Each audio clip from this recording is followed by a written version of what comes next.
Good morning students, how are you all? Students, yesterday we have started chapter 10 of EVS, that is play time.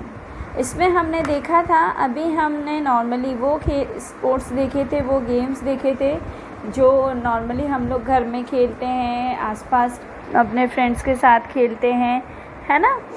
And also we have seen कि games olden time से चले आ रहे हैं, plus games हमारे लिए, हमारी body के लिए, हमारे माइंड के लिए, सबके लिए कितने इम्पॉर्टेंट हैं, है ना. देखिए हमने कितने सारे गेम्स देखे थे.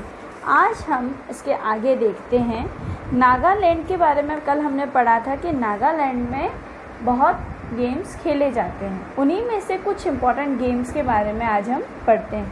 Okay, let's start.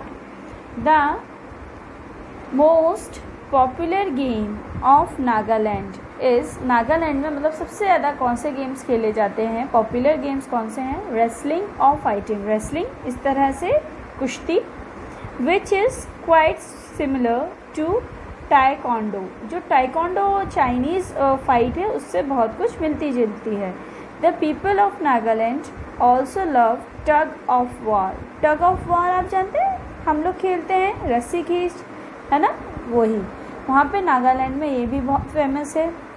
And पैसी to अंगपू, यानी कि ये उनका नाम है पैसीटे अंगपू, पर वैसे हम इसको कहेंगे बॉम्बू क्लाइंबिंग.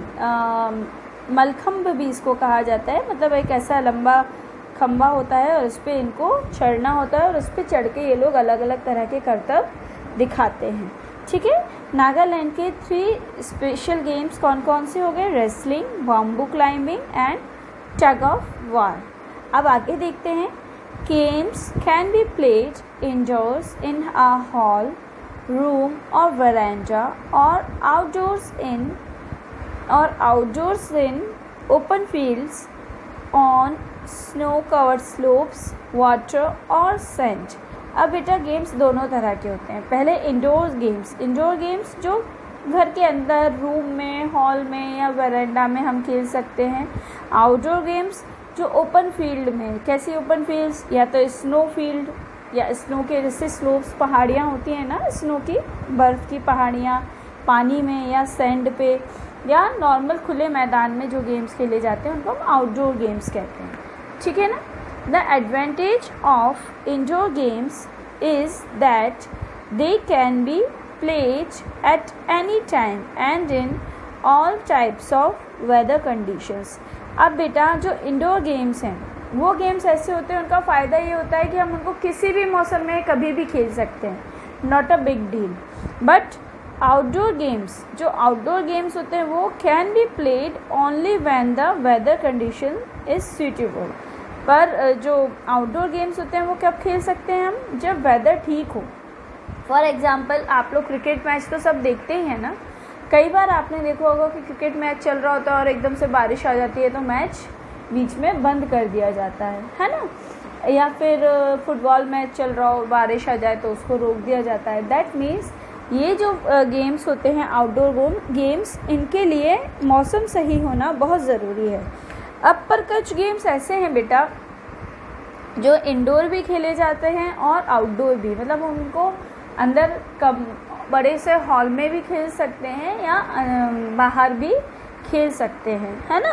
जैसे बास्केटबॉल, वैसे नॉर्मली बास्केटबॉल खुले बास्केटबॉल कोर्ट में होता है, पर जब इनके टूर्नामेंट्स होते हैं तो ये अक्सर एक बहुत बड़े बड़े ऑडिटोरियम्स होते हैं जिनमें बहुत बड़ा ओपन एरिया होता है, वहाँ पर बास्केटबॉल कोर्ट बना होता है, वहाँ पे बास्केटबॉल खेली जाती है. या फिर बैडमिंटन भी वैसे नॉर्मली हम लोग आउटडोर में खेलते हैं, बट जब इनके टूर्नामेंट्स होते हैं बैडमिंटन के तो इनका एक पूरा क्लोज एरिया होता है, बहुत बड़ा ऑडिटोरियम वहाँ होता है ना. कबड्डी एंड व्हाट वी से रेसलिंग, वैसे तो नॉर्मली ये सब सारे गेम्स आउटडोर हैं, पर आजकल ये ऑडिटोरियम्स में भी होने लगे हैं, है ना. Now open fields and fresh air bring joy on not only to the players but also to the spectators बोलिए इसको spectators। अब जो ओपन फील्ड्स होते हैं, मतलब जो खुले में गेम्स होते हैं, उससे ना सिर्फ खेलने वाले को अच्छा लगता है क्योंकि फ्रेश एयर मिलती है, खुली हवा मिलती है, तो खेलने वाले को तो अच्छा लगता ही लगता है, साथ में जो देख रहे होते हैं उनको भी बहुत अच्छा लगता है। आगे देखते हैं। Nowadays we can buy different types of toys from shops, but in olden times the toys were made at home with colorful clothes, beads, wood, rope, clay, feathers, etc. You can find toys made with sugar in village fairs or at the time of Diwali. Even now these toys can also be eaten.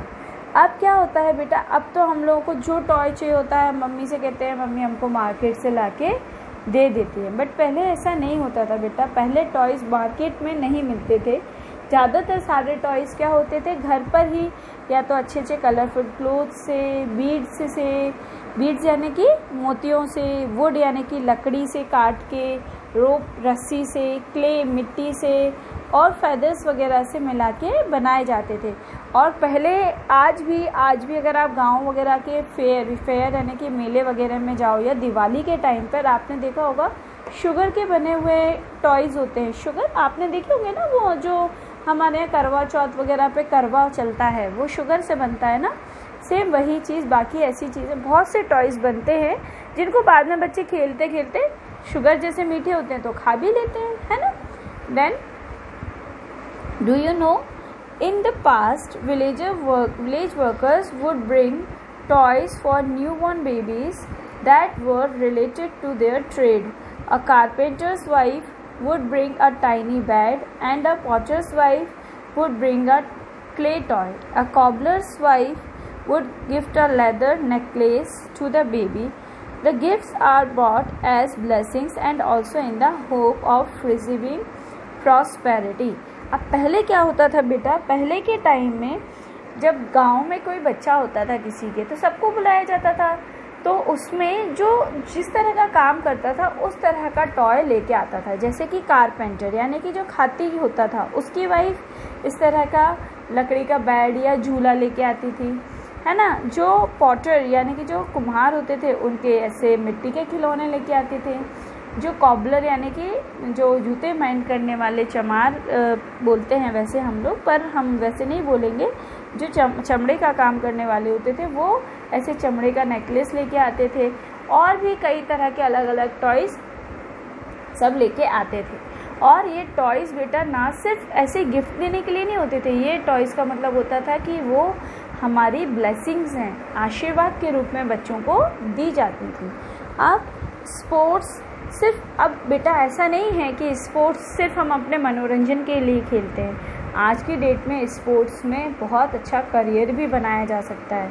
हम देख सकते हैं Sachin Tendulkar, Mahendra Singh Dhoni and Saina Nehwal, Sania Mirza, बहुत ऐसे players हैं जिन्होंने अपना career किस में बनाया है, स्पोर्ट्स में। और आज वो एक नॉर्मल वर्किंग इंसान से ज़्यादा कमाते हैं, है ना। हम जो नौकरी करते हैं उनसे ज़्यादा अच्छा वो किस में कमाते हैं, स्पोर्ट्स में कमाते हैं। पर इसका मतलब ये नहीं है कि हम पढ़ाई छोड़ दें। वो लोग बहुत टॉप के पढ़े हुए हैं, गोल्ड मेडलिस्ट हैं अपनी अपनी फील्ड में, बहुत पढ़ाई करी और उसके बाद स्पोर्ट्स में आए, है ना। स्पोर्ट्स भी करते रहे और साथ में पढ़ाई भी करते रहे, है ना। Sports, games and toys bring joy to the children. The school and the family must protect each child's right to play. अब ये मम्मी पापा की भी एक जिम्मेदारी बनती है, फैमिली की जिम्मेदारी बनती है कि वो अपने बच्चों को खेलने से ना रोकें. हाँ, बट इसका मतलब ये नहीं है बच्चों कि आप सीधे खड़े हो जाओ, नहीं मम्मी देखो हमारी मैम कह रही हैं आप हमें खेलने से नहीं रोक सकते. नहीं, आपको खेलना है बट एक प्रॉपर टाइम टेबल के साथ. जैसे अगर आपने 2 आवर्स पढ़ाई कर ली तो हाफ एन आवर आप खेल सकते हो, है ना. आपने अगर हाफ एन आवर खेला है तो 2 आवर्स पढ़ाई करो. तब आपकी फैमिली आपको खेलने से नहीं रोकेगी।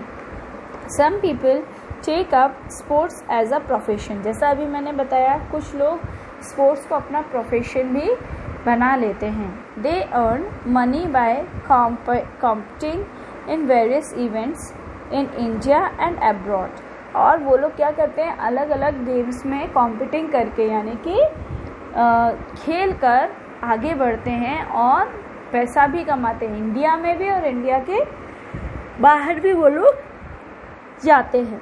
दे represent the country and earn laurels, और वो हमारे कंट्री में रिस्पेक्ट भी कमाते हैं और सब उनको प्यार भी करते हैं। जैसे कि महेंद्र सिंह धोनी जब उन्होंने रिटायरमेंट लिया तो सबको दुख हुआ। क्यों दुख हुआ?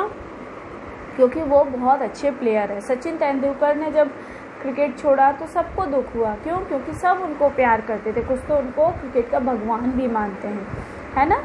अब यहाँ पर कुछ देखिए आप पिक्चर्स को, इनके मैंने नेम लिख रखे हैं और ये क्या गेम खेलते हैं ये भी लिख रखा है। देखिए जैसे जीव मिल्खा सिंह, ये जीव मिल्खा सिंह जी हैं एंड ये गोल्फ प्लेयर है। गोल्फ आप लोगों ने देखा होगा ना, एक गोल्फ स्टिक होती है, एक बॉल होती है और उससे वो लोग, आपने बहुत से गोल्फ देखा होगा, फिर भी मैं आपको दिखा रही हूँ। ये देखिए जैसे इस तरह से ये गोल्फ स्टिक होती है और उनको उसमें इस ऐसे पोल होता है, उसमें होल में इस बॉल को डालना होता है ना। ये गोल्फ गेम होता है, बट ये लगता है लोगों को कि ये तो इसमें क्या है, इसमें क्या अर्निंग है या इसमें ये लोग क्या कमा लेते होंगे। नहीं, इसमें ये लोग बहुत कमाते हैं एंड बहुत आगे तक जाते हैं। देखिए इसमें ये जो जीव मिल्खा सिंह जी हैं हमारे इंडिया के बेस्ट गोल्फ प्लेयर हैं और बहुत इनका नाम चलता है गोल्फ फील्ड में। Then second one is Pankaj Advani, billiards player. Pankaj Advani billiards खेलते हैं। बिलियर्ड्स जानते हैं आप लोग क्या होता है? मैं दिखाती हूँ।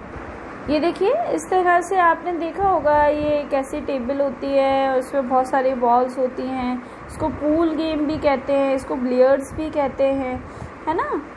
तो ये भी एक गेम वैसे तो क्लब्स वगैरह में खेला जाता है, बट इसके टूर्नामेंट्स भी होते हैं और इसमें हमारे इंडिया के बेस्ट प्लेयर हैं मिस्टर पंकज अडवाणी जी, है ना। मिस्टर पंकज अडवाणी जी सबसे कम एज में best billiard player of India हैं। Then Sania Mirza tennis player हम लोग जानते हैं। Saina Nehwal badminton best player हम जानते हैं, और इसको तो सब जानते हैं ना इनको, महेंद्र सिंह धोनी जी क्रिकेट प्लेयर ऑफ इंडिया। ये हमारे यहाँ के बेस्ट स्पोर्ट्स प्लेयर्स हैं जिनका नाम ऑल ओवर इंडिया सब जानते हैं। ओके स्टूडेंट्स ये चैप्टर हमारा यहाँ फिनिश होता है। Tomorrow we will do its exercise. उसके पहले आपको क्या करना है, यहाँ पे आपको अपने एक फ्रेंड से बात करनी है। उसके बाद उसके कुछ जो उसका फेवरेट गेम है वो यहाँ लिखना है, उसका नेम लिखना है ना। वो उसको क्यों खेल पसंद करती है वो लिखना है, उस गेम में क्या यूज़ किया जाता है इक्विपमेंट वो लिखना है ना। एंड आपको क्या लगा उससे बात करके वो लिखना है। एक छोटा सा इंटरव्यू आपको अपने किसी भी एक फ्रेंड का लेना है और इसमें फिलअप करना है। Okay, tomorrow we will do its exercise. Till then bye bye, take care.